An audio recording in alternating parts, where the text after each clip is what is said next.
We all have things in our lives that we wish were different, or circumstances that aren't exactly ideal.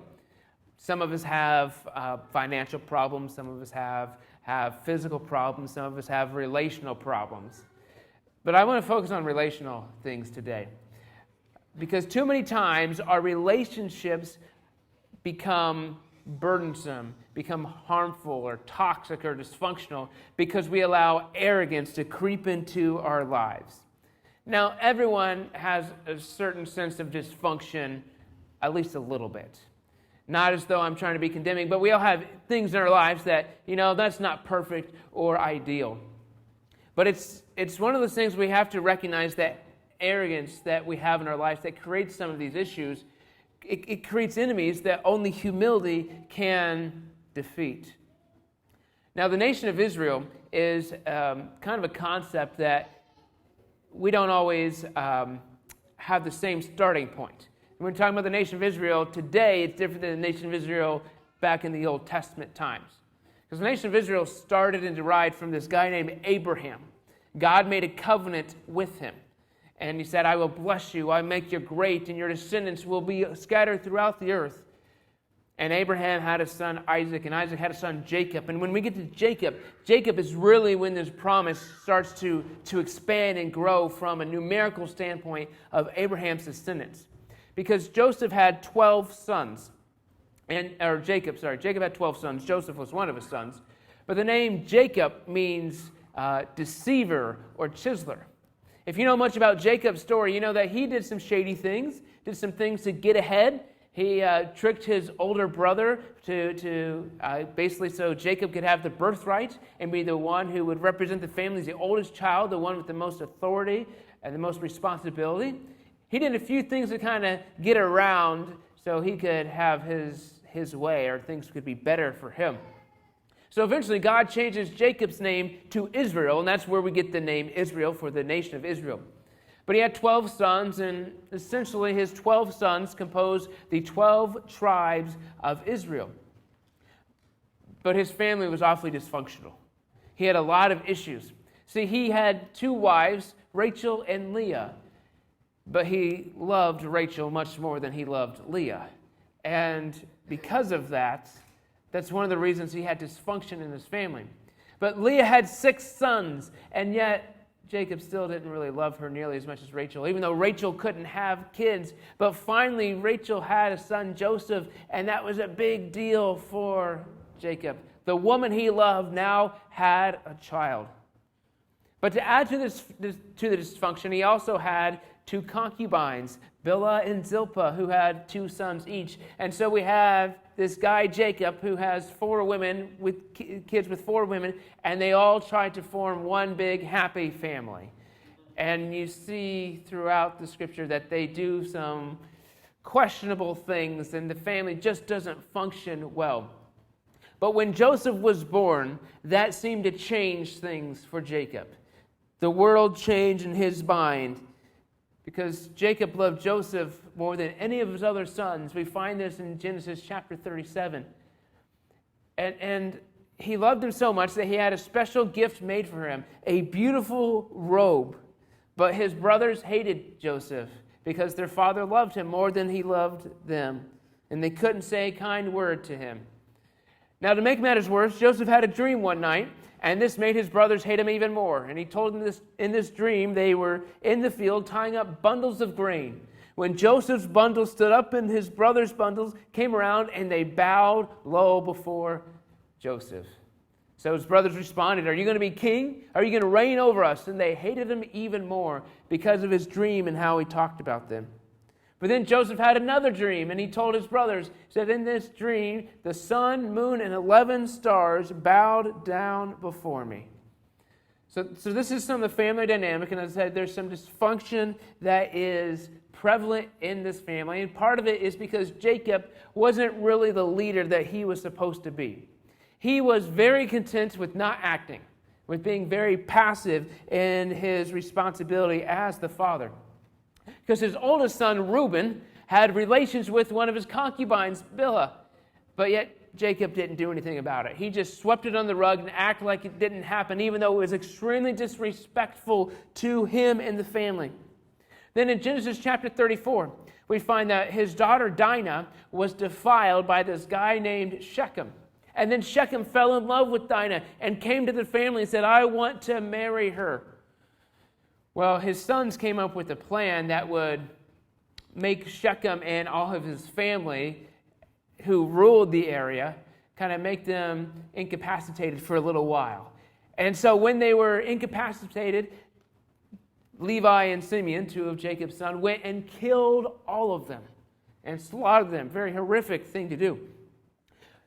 Jacob's concern was not with his daughter's purity, was not that his sons did something that probably wasn't good.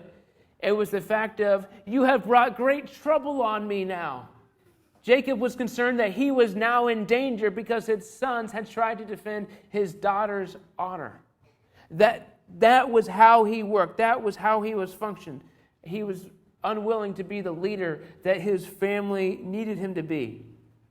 And then we get to the fact that his inept attitude as a father crept into the fact that he favored Joseph. Now, parents are always obliged to say that they don't have a favorite child, right? Jacob didn't fit in that mold. He loved Joseph more than any of his other children. And part of it is Joseph was born late in Jacob's life. So on some level, he had this new lease on life, a new child, a new son. But on top of that, it was with the woman that he actually loved. He had these other women that were just there, but Rachel was above and beyond all of the others.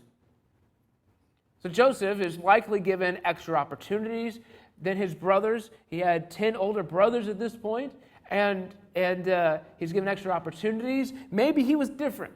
Maybe there was something special about Joseph that his father could see, so maybe he was justified in showing extra favoritism. But we see this robe, this cloak that Jacob gives his son Joseph. In this time, most people had some type of cloak or robe that what they would wear. Typically, it was short sleeves and went down to about the knee, very plain in attire. But this was the most important garment that they would own. They could use it for many different functions, including like bundling supplies. They could use it as a blanket, use it as a mat to lay on as well. They could even use it as collateral if they were bartering or trying to trade something. But again, it was very plain in short sleeves. Joseph's, on the other hand, was completely different. His was beautiful, many colors. It was very extravagant. Likely went all the way down to his ankles and all the way down to his wrist, the long sleeve. It didn't fulfill the same function as the normal ones of the day. In fact, it was more of a royal type cloak or robe that he would wear. And it was just a reminder to the brothers that Joseph was loved more by their father, that he was given preferential treatment. He was made to be different in a way that made them feel less. But the brothers' jealousy probably had different tiers and different levels. Jacob married Rachel and Leah. And even though Rachel was the top, Leah was the next one. And so Leah's sons were just under Joseph. Her 6 sons were under Joseph. He may not have loved Leah as much as Rachel, but she was still his wife, and he was still kind to her and still treated her sons kindly. But then his concubines, Bilhah and Zilpah, her sons were probably low on the totem pole. They were there. They fulfilled a function and purpose, but they were even lower than Leah's. And so we have this jockeying for position in this family of 11 boys trying to figure out who's more important, who gets their father's attention, who will receive what they want. But as we look at this family, we see that it's filled with deceit and lust and jealousy and just sin in general. They're scratching and clawing all the time, trying to see who can get ahead, who can be number one, who can be most important, who can get the most benefit as to what they are doing.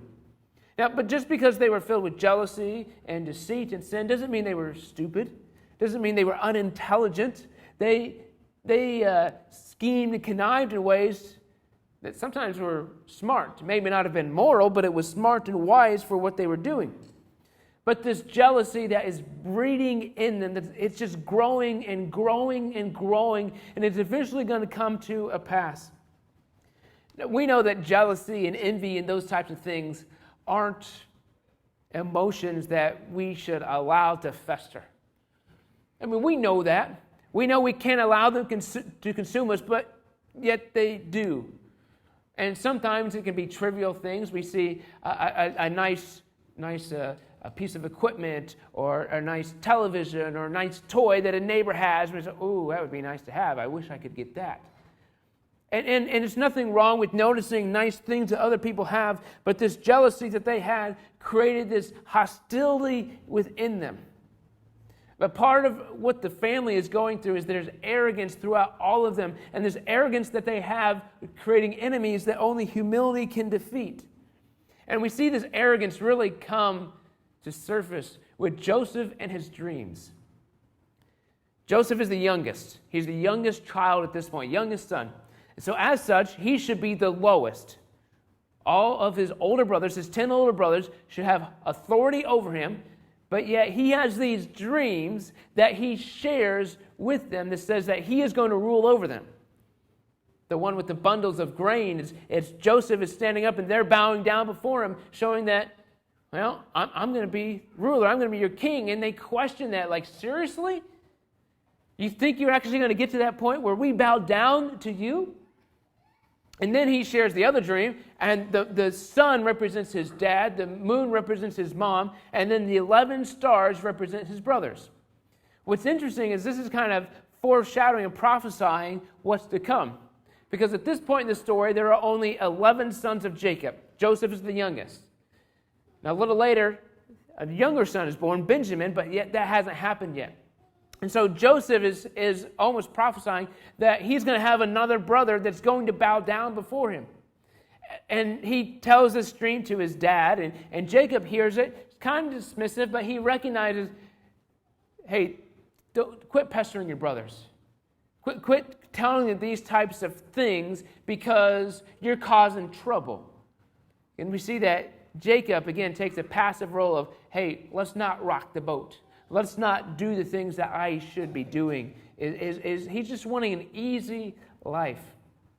Now, when we think of dreams, the dreams we have today, we think of, it's just an imagination or psychological process that we have. But in Joseph's time, they believed that dreams were actually divinely given. So when somebody had a dream, it was a message from the gods that would tell them what was going to happen or give them some type of insight on how to proceed. And what's interesting is dreams become an important part in Joseph's story. And the fact that there are two dreams shows that the matter is firmly decided. Because this dream was divinely given. And when God gives two dreams, it was a matter that was firmly decided. But just because it was decided doesn't mean that Joseph could just tell his brothers in the way he did.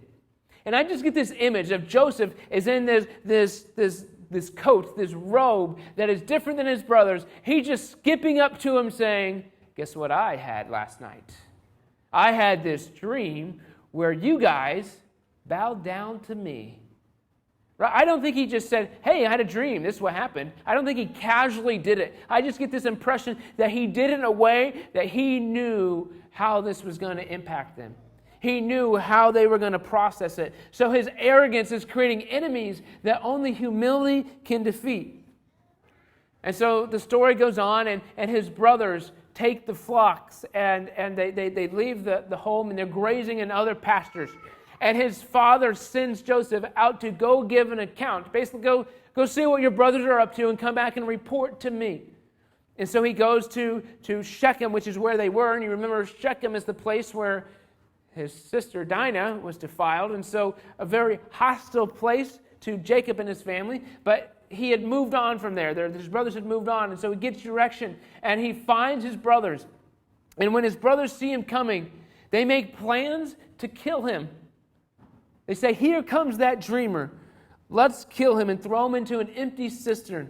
We can tell our father a wild animal has eaten him. we'll see what becomes of his dreams. But Reuben, remember Reuben is the oldest, Reuben came to Joseph's rescue. Let's not kill him, he said. Why should we have blood on our hands? Let's just throw him into this empty cistern in the wilderness where he'll die without us laying a hand on him. See, Reuben was secretly planning to come back and rescue Joseph and take him back to his father. So when Joseph arrived, his brothers attacked him. They grabbed him, they stripped him of his robe, and they threw him into an empty cistern. Then they were getting ready to eat, and as they were, they looked up and saw a group of Ishmaelite traders passing by, taking a load of gum, balm, and resin from Gilead down to Egypt. Judah, one of the other brothers, said, "Why should we kill our brother? What will we gain by doing this? We'll have to cover up the crime. Instead, let's sell him to this group of Ishmaelite traders. He is our own brother, our own flesh and blood." And the other brothers agreed. So when the Ishmaelites, who were Midianite traders, came by, Joseph was pulled out of the cistern, and his brothers sold him to them for 20 pieces of silver. And the traders took him down to Egypt. So as we consider this scene, we have to recognize the mission that Jacob gave Joseph. It was essentially a spy mission. That Jacob sent Joseph to go and make sure his other brothers were doing what they were supposed to be doing. Make sure they kept in line. And so again, this isn't biblical, but I get this image of Joseph just skipping off to just go to see what his brothers are doing so he can go back and tattle on them to his dad. He's given this position of authority over his brothers that has these negative connotations, that has breeded arrogance in his life, and has just created hostility with the rest of the family. Now maybe there may have been some practical reason why Jacob was doing this. Maybe he didn't trust his 10 oldest sons. And so he sent Joseph, whom he did trust, to go make sure that his other sons were doing what they were supposed to do. Now Joseph seems to enter the scene unaware of the danger that he is going to encounter. Remember, he went to Shechem, which Shechem was probably very hostile towards Jacob and his family. And yet he received help there. He ran into a person who told him where his brothers had gone and had no hostility, no tension, no danger there. But then he goes to his brothers, and that is where he encounters danger. I've always wondered if Joseph knew that he was a pariah with his brothers. If he knew that his brothers hated him. If he knew that they were ready to get rid of him in this moment. But he goes there, and they are making these plans to kill him. And these plans are not just venting frustration. They're not complaining about Joseph or their father or their family dynamics. They're making tangible plans to how can they get rid of this problem that is Joseph. How can they make their life better? How can they end his life in ways that will make them look innocent? They say we should kill him, but hey, here's the plan. We're going to tell our father that a wild animal killed him. They're making these plans, and then Reuben has this other plan. Well, don't go as far as to say a wild animal. Just throw him into a cistern and let nature take its course.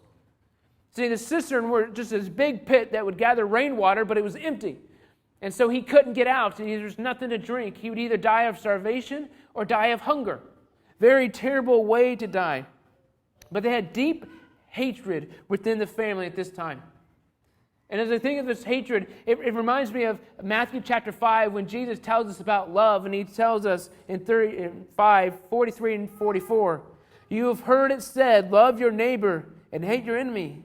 But I say to you, love your enemies and pray for those who persecute you."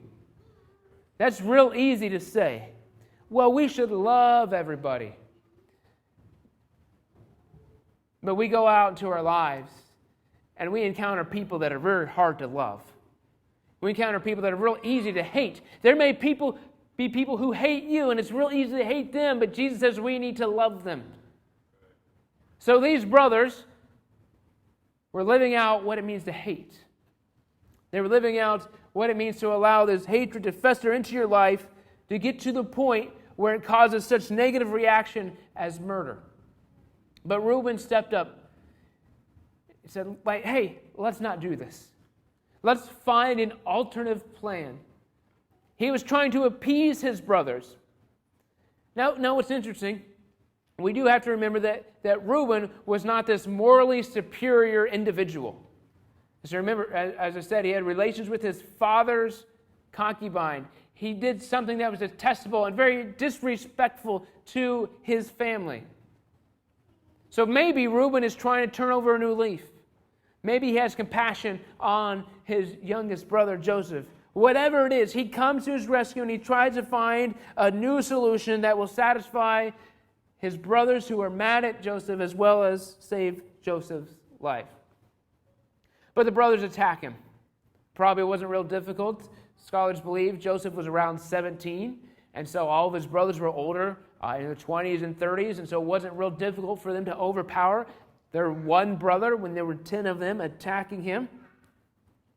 But their jealousy and their envy is seen in Joseph, seen in how they treat him. And envy is not necessarily just limited to seeing something somebody else has and wanting it or desiring it. There's nothing wrong with wanting something better. There's nothing wrong with wanting to improve yourselves or have enhance your life, whatever that may mean. But envy goes a step further than just wanting something. Envy goes to the step of sabotage. If I can't have it, neither can you. Joseph's brothers were frustrated with the family dynamic. Joseph was the favored one. He was the one who had all the status. He had all the love from their father. And so they said, well, if we can't have it, neither can you. And so they were going to kill Joseph because of it. Envy is nasty. It tears things down and just hurts everyone. And it reminds me of this story I heard about two shopkeepers. These two shopkeepers were right across the street from each other, and they hated each other. They had just this terrible relationship. When one shopkeeper would receive a customer, he wasn't necessarily happy he received a customer. He was just happy his bitter rival didn't get a customer. That is why he was happy. That is what gave him joy. They hated each other that much. Well, one night a genie comes to one of the shopkeepers. And the genie said, I'll grant you one wish. You can have whatever you want in all the world. Wealth, fame, fortune, long life, whatever that is. But whatever you get, your rival will get twice as much. So the shopkeeper thought about it and said, well, if I am rich, the other guy will be twice as rich. If I'm as successful, the other guy will be twice as successful. So he thought for just a moment. He said, I know what I want. He said, Genie, here's my wish. Strike me blind in one eye.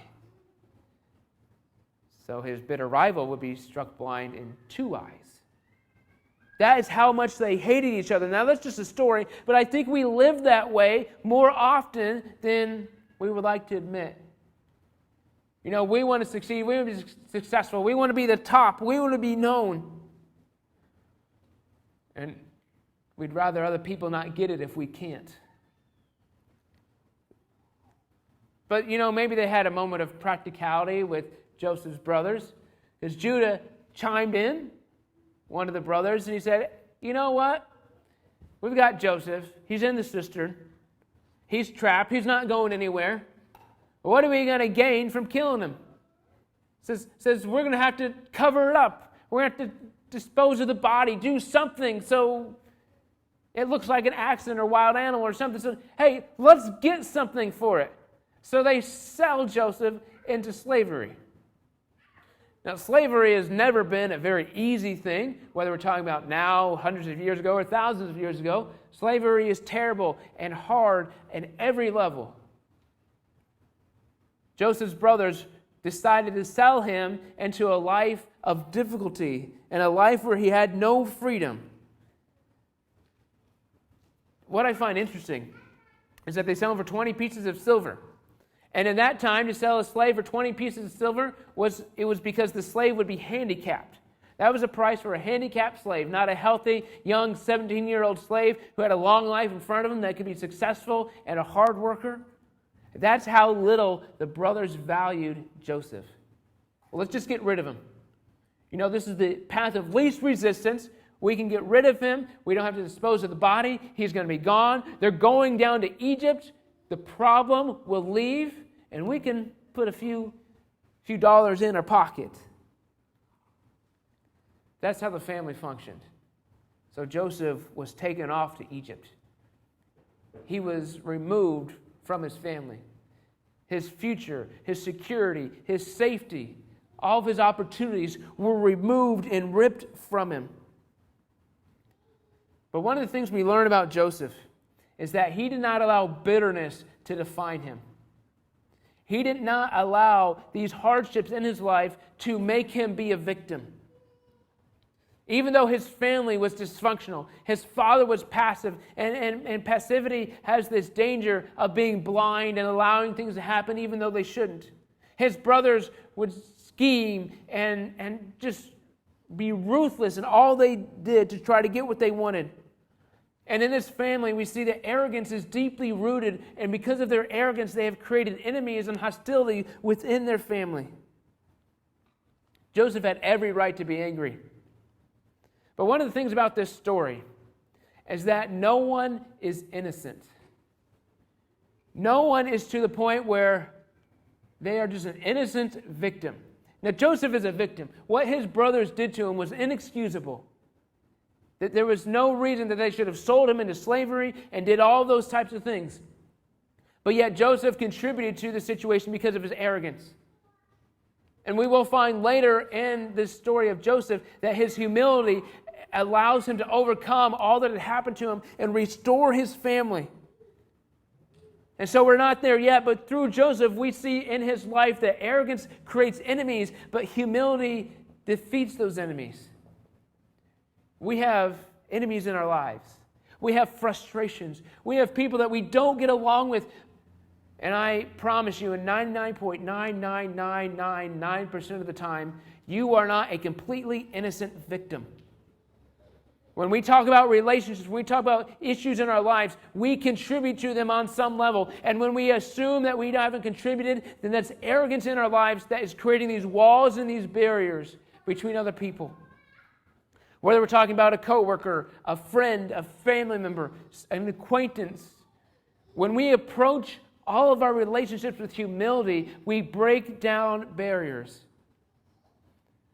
But Joseph and Jacob and all of his family allowed arrogance to define them, to destroy them on many levels, and cause them to have all these hardships.